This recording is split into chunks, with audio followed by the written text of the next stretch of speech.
بسم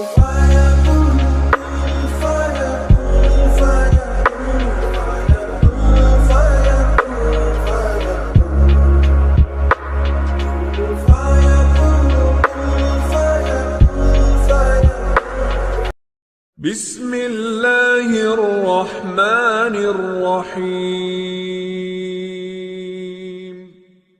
ورتل القرآن ترتیلا۔ آج سے انشاءاللہ ہم سورۃ الملک کی تجوید کا آغاز کریں گے، مگر اس سے پہلے ہم اس کی فضیلت کے بارے میں احادیث کو دیکھتے ہیں۔ آپ صلی اللہ علیہ وسلم نے فرمایا، قرآن مجید کی ایک سورت ہے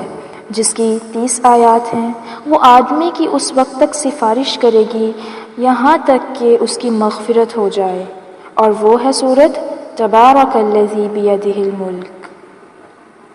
جامع ترمذی کی ایک اور حدیث میں آتا ہے، آپ صلی اللہ علیہ وسلم اس وقت تک نہیں سوتے تھے جب تک سورۃ السجدہ اور سورۃ الملک نہ پڑھ لیتے۔ آئیے شروع کرتے ہیں۔ اعوذ باللہ من الشیطان الرجیم، بسم اللہ الرحمن الرحیم۔ تبارک الذی،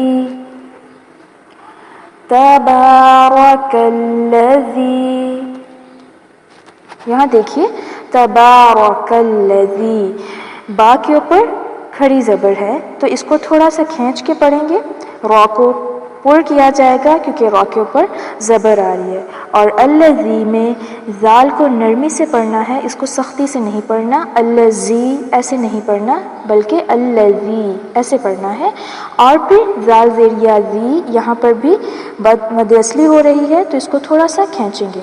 تبارک الذی بیدہ الملک، بیدہ الملک، اب یہاں پر بیدہ، یا زبر یا کو لمبا نہیں کرنا، بیدہ نہیں پڑھنا، بیدہ،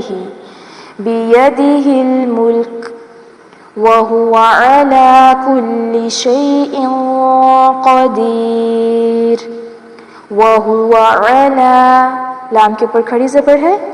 کھینچیں گے تھوڑا سا، کل شیء، یہاں پر دیکھیے زیر تنوین کی آواز کو ناک میں چھپائیں گے، اس قاعدے کو اخفا